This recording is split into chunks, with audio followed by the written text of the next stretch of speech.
Hello बच्चों, welcome back to study with MR. बच्चों आज जो है ना 12th पॉलिटिकल साइंस का चैप्टर नंबर 3 करेंगे हम। ठीक है, इस चैप्टर का नाम जैसा कि आप लोग देख सकते हैं स्क्रीन के ऊपर, समकालीन विश्व में अमेरिकी वर्चस्व है। ठीक है, जैसे कि आप लोगों को पता होगा कि 1991 के अंदर कोल्ड वार जब एंड हो जाता है, शीत युद्ध का जब जो समाप्त हो जाता है, वो कैसे समाप्त होता है, यूएसएसआर जब गिर जाता है तो केवल इकलौती महाशक्ति बच जाती है, वो कौन थी? अमेरिका। ठीक है, तो इस चैप्टर के अंदर हम डिस्कस करेंगे कि अमेरिका जो एक महाशक्ति के रूप में उभरा, तो वो क्यों उभरा, कैसे उभरा, उसने ऐसी क्या घटनाएं करी या फिर कैसे ऑपरेशन जो है पूरे विश्व में चलाए जिसकी वजह से जो है अमेरिका का वर्चस्व साफ साफ पूरे विश्व को जो है दिखने लगा।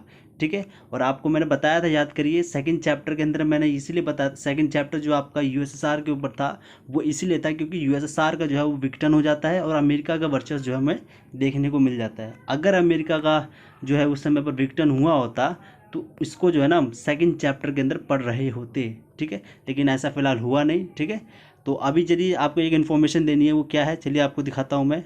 ये देखिए आपका नेक्स्ट पेज है।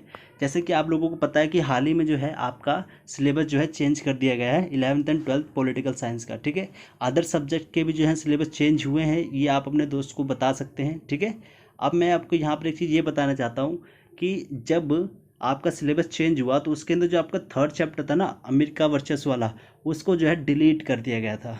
ठीक है, या फिर डिलीट कर दिया गया है अभी भी। ठीक है, परंतु अगर मैं आपको यहाँ पर सही से दिखाऊं, इस चैप्टर को दोबारा से रिवीज करवाने का मतलब क्या है, यहाँ पर करवाने का क्या मतलब है, वो यही है कि इस थर्ड चैप्टर के अंदर ही जो है आपको गल्फ वॉर जो यहाँ पर लिखा हुआ है, प्रथम खाड़ी युद्ध, द्वितीय खाड़ी युद्ध, इसको जो है आप कहाँ पर पढ़ते हैं? आप इसको जो है थर्ड चैप्टर के अंदर ही पढ़ते हैं। ठीक है, मिडल ईस्ट के अंदर क्या क्या क्राइसिस आ रखे थे, जो ये मिडल ईस्ट है, कुवैत हो गया, इराक हो गया, ये यहाँ पर क्या क्या हुआ, इसके बारे में भी जो है आपको सेकंड चैप्टर के अंदर जो है मर्ज कर दिया गया थर्ड चैप्टर को, अगर मैं कहीं सिंपल वे में कहूँ तो। ठीक है, कहने का मतलब है जो आपका थर्ड चैप्टर हुआ करता था अमेरिकी वर्चस्व, उसको जो है सेकंड चैप्टर के अंदर जा करके मर्ज कर दिया गया है।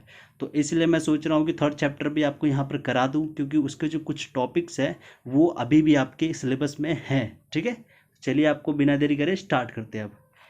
जैसे कि आप लोगों को पता होगा इस चैप्टर के अंदर टोटल जो है ना 8 टॉपिक्स हैं। ठीक है, 8 टॉपिक्स हैं जो कि आपको पढ़ने हैं चैप्टर के अंदर। ठीक है, तो वो चैप्टर के अंदर जो जो टॉपिक्स अभी आपको बताता हूँ। पहला जो सबसे नंबर 1 का जो टॉपिक है, सबसे इम्पोर्टेंट जो क्वेश्चन यहीं से आता है वो यही है कि 9/11 का हमला कैसे हुआ, क्या परिणाम रहे इसके, ये सारी चीज़ें आपको मैं डिस्कस कराऊंगा। सेकंड, कि 4 ऑपरेशंस के बारे में जो है, अमेरिका के कुछ 4 ऑपरेशन चलाए थे उसने, जिसके वजह से जो है अमेरिका का वर्चस्व पूरे विश्व में देखने को हमको मिला। ठीक है, उसके बाद हम समझने की कोशिश करेंगे कि वर्चस्व का अर्थ क्या होता है। ठीक है, और वर्चस्व के 3 आयाम कौन कौन से हैं, याद रखिएगा बच्चों।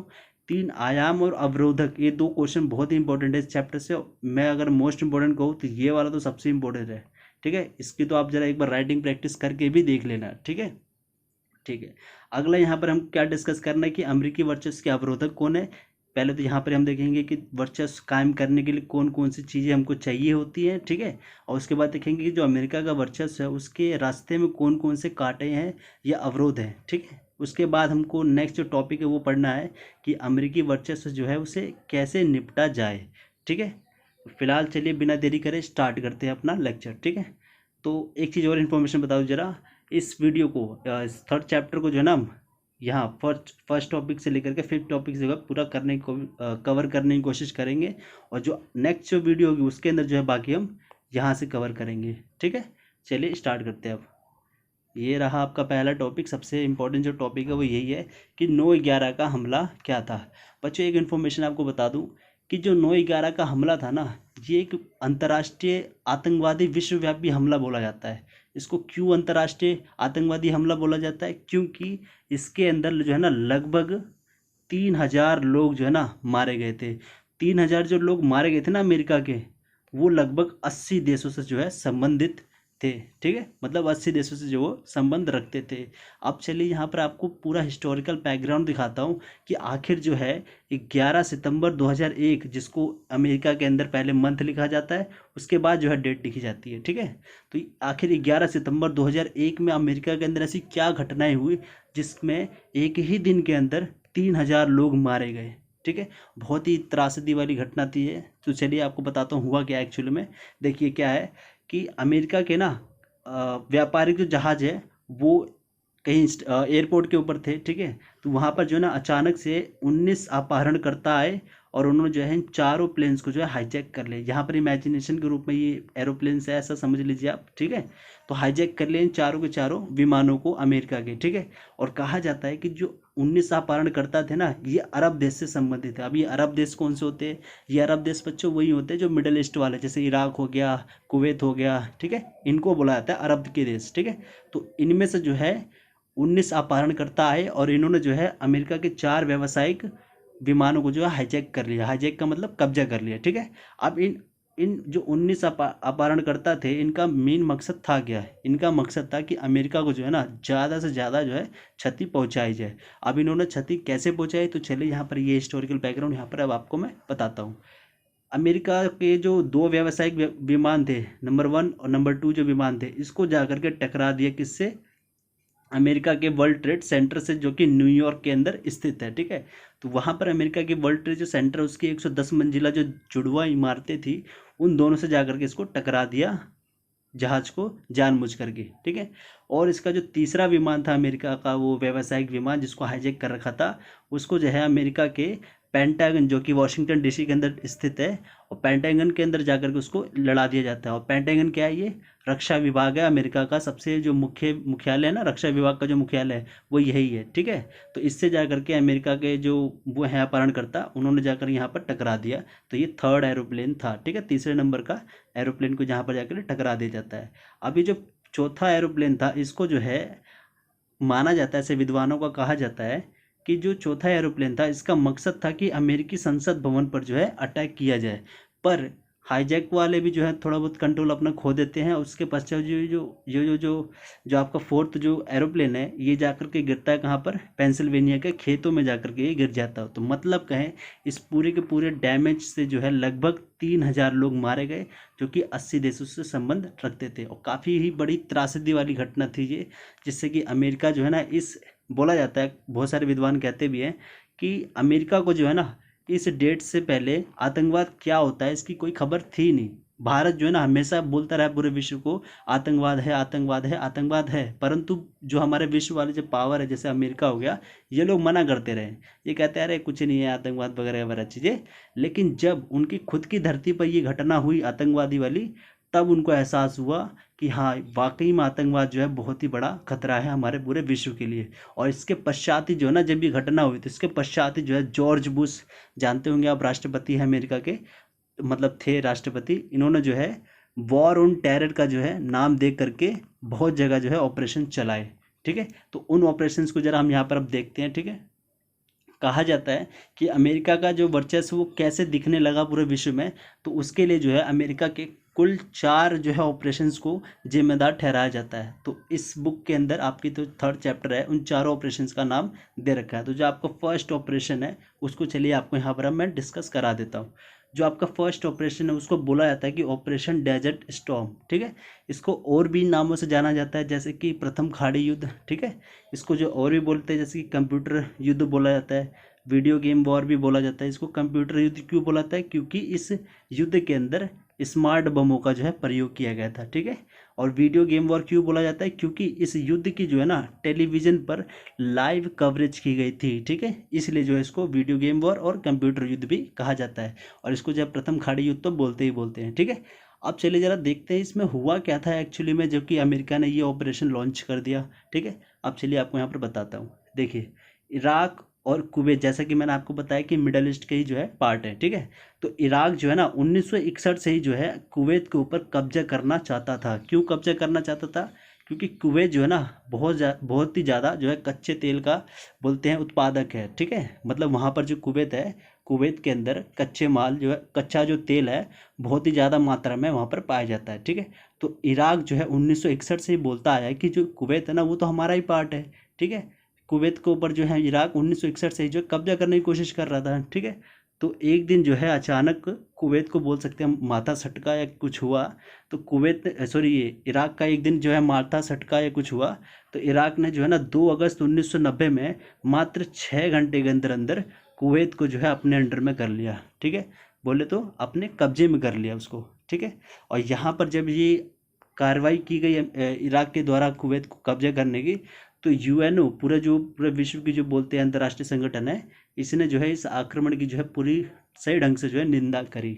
ठीक है, तो अब यहाँ पर जब यूएनओ जो है शांतिपूर्वक निंदा कर रहा है, तो यहाँ पर जो है यूएसओ को एक चांस मिला कि वो जो है ना अपनी पावर को जो है पूरे विश्व में दिखा सके। ठीक है, ऐसा बोला भी जाता है कि यही वो पहला ऑपरेशन था जिसके वजह से पूरे विश्व को अमेरिकी वर्चस्व की जो है बारे में जो है पता चला। ठीक है, अब यहाँ पर चलिए देखते क्या है, हुआ क्या एक्चुअल में। सुरक्षा परिषद में, ठीक है जी, सुरक्षा परिषद के अंदर 20 नवंबर 1990 में सुरक्षा परिषद ने एक प्रस्ताव पास रखा। ठीक है, प्रस्ताव जो है पारित कर दिया और कहा गया उस प्रस्ताव के अंदर कि यदि इराक 15 जनवरी 1991 तक कुवैत से नहीं हटता है तो उसके ऊपर जो है ना सैन्य कार्रवाई की जाएगी। और इराक जो है वैसा करता भी नहीं है। इराक बोलता है कि मैं कुवैत को नहीं छोड़ूंगा, कुवैत जो है वो मेरे देश का ही पार्ट है अब। ठीक है, तो जब कुवैत ने ऐसा नहीं किया, जब इराक ने कुवैत को नहीं छोड़ा, तो इराक के ऊपर जो है 17 जनवरी 1991 मतलब 2 दिन बाद ही जो है 17 जनवरी 1991 को यूएसए और प्लस जो है 34 देशों की जो है सेनाओं के साथ जो है मिल करके कुवैत को छुड़ाने चले गए ये लोग। ठीक है, मतलब इराक के ऊपर जो है अटैक कर दिया यूएसए ने 34 देशों की सेनाओं के साथ। और एक फैक्ट ये है कि जो सेना थी ना उस समय पर, उस सेना के अंदर लगभग 75% जो सेना थी वो केवल यूएसए की थी। मतलब अमेरिका ने जो है इस ऑपरेशन के अंदर अपने ही जो है सैनिक 75% जो है ना अपने ही सैनिक जो है यहाँ पर भेजे थे इराक के ऊपर अटैक करवाने के लिए। ठीक है, और इसको तो पता ही है आपको, मैंने पहले बता दिया था कि ये कंप्यूटर युद्ध क्यों कहा जाता है या वीडियो गेम वॉर क्यों कहा जाता है, ये तो बता ही दिया आपको मैंने। ठीक है, जैसा कि आप लोगों को पता होगा कि इस युद्ध को जो है प्रथम खाड़ी युद्ध भी बोला जाता है। तो आप खुद सोचिए कि मतलब क्या है इसका, कि द्वितीय खाड़ी युद्ध भी जो है हुआ होगा। तो जी हाँ, हुआ था। तो द्वितीय खाड़ी युद्ध कौन सा हुआ था, इसके बारे में जो है कई बच्चों को नई इन्फॉर्मेशन होगी, ये मैं जानता हूँ अच्छे से तरीके से। अब देखते चले ये द्वितीय खाड़ी युद्ध बोला किसको जाता है। अभी मैं आपको एक और ऑपरेशन बढ़ाऊंगा लास्ट में, जो कि अमेरिका के द्वारा ही चलाया गया था। उस ऑपरेशन को ही जो है द्वितीय खाड़ी युद्ध के रूप में, द्वितीय विश्व खाड़ी युद्ध के रूप में जो है माना जाता है। ठीक है, तो चलिए आपको अभी अगला चलते ऑपरेशन पढ़ने के लिए। जो सेकंड ऑपरेशन था अमेरिका के द्वारा जो चलाया गया था, वो चलाया गया था 1998 के अंदर। ठीक है, अमेरिका के द्वारा जो है 1998 के अंदर चलाया गया था ये सेकंड ऑपरेशन। इस ऑपरेशन का नाम रखा गया था ऑपरेशन इनफाइनाइट रिच। अगर आपको ये नाम हिंदी में चाहिए तो आप अपनी बुक को खोल के देख सकते हैं, वहाँ पर हिंदी में लिखा हुआ है इसका नाम पूरा अच्छे से। और यहाँ पर जो शुरुआत में मैंने इंडेक्स दिया था वहाँ पर सभी ऑपरेशन के नाम जो है हिंदी में लिख रखे हैं मैंने। ठीक है, आप चलिए ज़रा जानते हैं कि ऑपरेशन इनफाइनाइट रिच के अंदर होता क्या है एक्चुअल में। ठीक है, जैसे कि आप लोगों को पता होगा कि जो अमेरिका है अंतर्राष्ट्रीय स्तर पर जो है ना आतंकवाद का विरोध करने लगता है, खासकर तो जब 11 सितंबर 2001 को वो 9/11 वाली घटना होती है तब। ठीक है, तो देखा जाए तो अंतर्राष्ट्रीय स्तर पर क्या होता है कि अमेरिका के जो दूतावास है ना 2 देशों के अंदर है, मतलब हर जगह होते हैं, हर एक देश के अंदर होते हैं पूरे विश्व में। तो 2 देश की यहाँ पर बात इसलिए कर रहा हूँ क्योंकि केन्या और तंजानिया में जो अमेरिकी दूतावास थे वहाँ पर अलकायदा जो संगठन है, आतंकवादी संगठन, उन्होंने अटैक कर दिया था। ठीक है, वो कहाँ पर अटैक किया था कि केन्या के अंदर नैरोबी नाम का एक जगह है, वहाँ पर जो है अमेरिकी दूतावास निवास करती थी। तो वहाँ पर जो है अलकायदा ने अटैक कर दिया। और दूसरा अमेरिकी दूतावास कहाँ पर है, तंजानिया के दारे सलाम में है। ठीक है, दारे सलाम में, यहाँ पर भी जो है अलकायदा जो है अटैक कर देते हैं। अब इस अटैक का बदला लेने के लिए जो है अमेरिका ने ऑपरेशन इनफाइनाइट रिच को चलाया था। अब इस ऑपरेशन इनफाइनाइट रिच के अंदर अमेरिका ने क्या मतलब प्रतिकार किया, मतलब कैसे रिटेलिएट किया। तो अमेरिका ने जो है ना इस ऑपरेशन के तहत सूडान और अफगानिस्तान के जो अलकायदा संगठन वाले ठिकाने हैं उनके ऊपर मिसाइलें दागी। ठीक है, मिसाइलें दाग करके उन सभी के सभी ठिकानों को जो है रद्द कर दिया गया अमेरिका के द्वारा। ठीक है, इस ऑपरेशन इनफाइनाइट रिच के तहत। ठीक है, तो आपको सारे के सारे ऑपरेशन जो है याद रखने होंगे क्योंकि आपके एग्जाम के अंदर काफ़ी आते हैं ये वाले क्वेश्चंस। ठीक है, तो चलिए आपका जो नेक्स्ट जो ऑपरेशन चलाया गया था अमेरिका के द्वारा वो था ऑपरेशन एंड्योरिंग फ्रीडम। ठीक है, जो ऑपरेशन एंड्योरिंग फ्रीडम है ये 2001 के अंदर चलाया गया था। जैसे कि आपको मैंने अभी बताया था, जो शुरुआत में जो हमारा टॉपिक था वो था 9/11 का, 9/11 वाला जो हमला हुआ था। ठीक है, इस हमले के अंदर लगभग जो है 3000 लोग मारे गए थे। ठीक है, जो 3,000 लोग मारे गए थे इनका बदला लेने के लिए ही जो है अमेरिका ने ऑपरेशन एंड्यूरिंग फ्रीडम को 2001 के अंदर चलाया था। जैसे कि आपको पता भी होगा जो 9/11 घटना है वो भी 2001 में ही हुई थी। मतलब कुछ ही दिनों के पश्चात जो है अमेरिका ने ये जो ऑपरेशन है ऑपरेशन एंड्यूरिंग फ्रीडम इसको चलाया था। ठीक है, इस ऑपरेशन के तहत अमेरिका ने क्या करा था, अमेरिका ने जो है ना अलकायदा और अफगानिस्तान के जो अलकायदा और अफगानिस्तान में जो तालिबान शासन है उसके खिलाफ जो है अमेरिका ने कदम उठाया था। ठीक है, और लास्ट तक बोलते हैं तो 2011 तक जो है ये ऑपरेशन लगभग कह सकते हैं हम जारी रहा था, क्योंकि अलकायदा का जो मेन हेड है जिसने अलकायदा का संगठन किया था, आपको पता है ना कि 9/11 का जो संगठन जो अटैक हुआ था उसका जिम्मेदार जो है अलकायदा को माना जाता है। तो जो अलकायदा है ना उसका जो मेन हेड मतलब जो संगठक है जिसने इस संगठन को बनाया था उसका जो मेन हेड है वो ये था ओसामा बिन लादेन। ठीक है, तभी जो है ओसामा बिन लादेन को 2011 के अंदर अमेरिका ने पूरा सर्च वर्च करके फिर जो है अमेरिका ने जो है ओसामा बिन लादेन को एबटाबाद जो कि पाकिस्तान के अंदर वहाँ पर जो इसको मार गिराया। ठीक है, तो यही था पूरा ऑपरेशन एंड्यूरिंग फ्रीडम। ठीक है जी, अब चलिए आपका ऑपरेशन इराक की फ्रीडम के ऊपर जरा नज़र डाल देते हैं, जो कि अमेरिका का लास्ट बोल सकते हैं ऑपरेशन था अपने वर्चस्व को जमाने के लिए पूरे विश्व में। ठीक है, ये जो ऑपरेशन था ऑपरेशन इराक की फ्रीडम ये 2003 के अंदर हुआ था। ठीक है, अब जरा जानते हैं कि इस ऑपरेशन के अंदर हुआ क्या था। जैसा कि आप लोगों को पता होगा कि इराक ने कुवैत के ऊपर जो अटैक किया था प्रथम खाड़ी युद्ध के अंदर, आपको बताया था मैंने चीज़ें। ठीक है, तो यहाँ पर क्या होता है कि इराक के ऊपर जो है ना अब जो है यूएसए अटैक करेगा, अमेरिका अटैक करेगा। वो क्यों अटैक करता है, क्योंकि अमेरिका जो है ना पूरे विश्व के अंदर एक बात बोल रहा था कि कई सारे जो देश हैं पूरे विश्व में, कई सारे ऐसे देश हैं जो कि सामूहिक संहार के बम बना रहे हैं, सामूहिक संहार के हथियार बना रहे हैं, WMD के बम बना रहे हैं। ठीक है, जिसको हम बोलते हैं वेपन ऑफ मास डिस्ट्रक्शन। ठीक है, ये कैसे वेपन्स होते हैं, ये ऐसे वेपन्स होते हैं जिसके वजह से जो है मतलब बहुत ही लार्ज स्केल पर लोगों की मृत्यु हो जाती है। ये कुछ इस प्रकार के जो है हथियार होते हैं। ठीक है, तो अमेरिका जो है पूरे अंतर्राष्ट्रीय स्तर पर यही बोल रहा था कि बहुत सारे जो देश है ना अमेरिका पूरे विश्व में वो सामूहिक संहार के हथियार बना रहे हैं जिनको रोकना बहुत ही ज़्यादा ज़रूरी है। तो सबसे पहला जो डाउट है ना अमेरिका के कि कौन बना रहा है ये सामूहिक संहार के बम, तो अमेरिका ने ना डायरेक्ट जो है इराक के ऊपर अटैक कर दिया विदाउट परमिशन ऑफ यूएनओ। ठीक है, याद रखिएगा यहाँ पर यूएनओ का कोई रोल है ही नहीं। ठीक है, यहाँ पर जो अमेरिका खुद ही जो है 40 देशों की सेनाओं के साथ मिल करके अटैक कर देता है किसके ऊपर, इराक के ऊपर। और इसके पीछे क्या वो बहाना देता है, बोलता है कि इराक जो है ना वो WMD के बॉम्ब बना रहा है, ऐसा अमेरिका जो है बोलता है। जब अब एक चीज़ देखिए जरा, जब अटैक हो जाता है सारी चीज़ें हो जाता है जांच पड़ताल हो जाती है पूरी, तब यहाँ पर एक चीज़ देखने को मिलती है कि क्या अमेरिका को जो इराक के ऊपर आक्रमण किया गया था वहाँ पर क्या WMD के बॉम्ब मिले थे। तो देखिए जरा इसका आंसर बड़े सिंपल सा है कि इराक के ऊपर जो है ना इस प्रकार के कोई WMD के जो बॉम्ब है ना वो नहीं मिले थे इराक के अंदर अमेरिका को। ठीक है, फिर जब अमेरिका को लगा कि जो पूरा विश्व वो मेरी निंदा करेगा क्योंकि इराक के पास जो है WMD के बॉम्ब नहीं मिले हैं, तो अमेरिका ने जो है ना अपना बहाना ही जो है बदल दिया, मतलब एक अलग से बहाना बनाया। वो क्या बनाया, ये फिर बाद में कहने लगा कि WMD बॉम्ब जो है एक हमारा बहाना था, हम एक्चुअल में जो है ना इराक को जो है ना तानाशाही से मुक्त करवाना चाहते थे और वहाँ पर जो है लोकतंत्र की स्थापना करवाना चाहते थे। अब यहाँ पर ये बोल रहा है तानाशाही से जो है मुक्त करवाना चाहते थे, तो ये तानाशाही वहाँ पर था कौन, वहाँ पर एक व्यक्ति था जो कि वहाँ पर रूल कर रहा था, सद्दाम हुसैन नाम था उनका। ठीक है, इस ऑपरेशन के पश्चात जो है सद्दाम हुसैन को जो है अमेरिका ने जो है बंदी बना लिया था फिर। ठीक है, तो यहाँ पर अमेरिका जो है बाद में पलट जाता है, WMD के बॉम्ब का बहाना दे करके फिर बाद में पलट जाता है और कहता है कि इराक को जो है ना हमें तानाशाही से मुक्त करना था और वहाँ पर लोकतंत्र की स्थापना करनी थी, हमने जो है ना इसीलिए जो है ये वाला ऑपरेशन चलाया था, ऑपरेशन इराक की फ्रीडम। ठीक है, परंतु बहुत सारे जो आलोचक है जो अमेरिका का जो विरोध करते हैं उनका क्या कहना है यहाँ पर, ये भी जरा हम देख लेते हैं।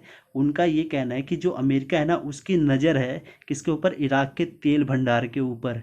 ठीक है, और इसीलिए जो है वहाँ पर वो अटैक करता है। ये यूएसए भी जो है इसीलिए जो है इराक के ऊपर अटैक करता है। और ये भी कहा जाता है इसके आलोचकों के द्वारा कि जो यूएसए है इराक के अंदर अपनी मनपसंद की एक सरकार भी कायम रखना चाहता है। ठीक है, तो ये कुछ दो रीज़न थे जिसकी वजह से जो है इराक के ऊपर जो है अमेरिका के द्वारा अटैक किया जाता है। ये जो चीज़ें हैं ना, ये दो चीज़ जो बातें बोल रहे हैं ये अमेरिका के आलोचक बोल रहे हैं, याद रखिएगा चीज़। ठीक है, चलिए आपका अगला कार्ड ये देखते हैं जरा। ये यहाँ पर आपका सपोर्टिंग जो मटेरियल है वहीं से मैंने ये पिक्चर उठाई है, और बहुत ही सिंपल शब्दों में जो है यहाँ पर ये पूरा एक्सप्लेन करता है चारों के चारों ऑपरेशंस के बारे में जो कि अमेरिका के द्वारा चलाए गए थे। और आपके एग्ज़ाम के पॉइंट ऑफ व्यू से अगर देखा जाए तो ऑपरेशन इराकी फ्रीडम, जिसको द्वितीय खाड़ी युद्ध भी बोलते हैं, और ऑपरेशन डेजर्ट स्टॉर्म जो प्रथम खाड़ी युद्ध है, इसी को जो है हम गल्फ वॉर भी बोलते हैं। ठीक है, बहुत ही ज़्यादा इंपॉर्टेंट है आपके न्यू सिलेबस के पॉइंट ऑफ व्यू से। ठीक है, तो यहाँ पर मैंने इसको इसीलिए ले रखा है क्योंकि इसमें साफ साफ दिखा रखा है बड़े ही शॉर्ट शॉर्ट शब्दों के अंदर, ये 4 ऑपरेशंस है। ठीक है, इन चारों ऑपरेशंस के दौरान अमेरिका में कौन कौन से राष्ट्रपति थे। ठीक है, और ये चारों के चारों ऑपरेशंस कब कब हुए हैं। ठीक है, और इसके चारों को ऑपरेशन जो है क्यों हुए हैं, सारी की सारी चीज़ें यहाँ पर दे रखी है सही ढंग से। और उसके बाद जो है ये परिणाम क्या निकला इन चारों ऑपरेशंस का। ठीक है, तो काफ़ी हद तक बोला जाए तो काफ़ी अच्छा दे रखा है यहाँ पर ये कंटेंट। ठीक है, और ये जो वीडियो है यहाँ पर यहीं पर समाप्त कर दी जाती है। ठीक है, और आपका जो नया पार्ट आएगा, अगला पार्ट, उस पार्ट 2 के अंदर जो है हम आपको डिस्कस कराएंगे ये सारी चीज़ें, जो कि ये रहा आपका अगला। ठीक है, जो आपका नया पार्ट आएगा उसके अंदर जो है आपको वर्चस्व, उसका अर्थ और 3 आयाम के बारे में बात करेंगे, अमेरिकी वर्चस्व के अवरोधक के बारे में बात करेंगे, अमेरिकी वर्चस्व कैसे निपटा जाए इसके बारे में जो हम बात करेंगे इसके अगले पार्ट में, पार्ट 2 के अंदर। ठीक है, तो तब तक के लिए इजाज़त दीजिए, धन्यवाद।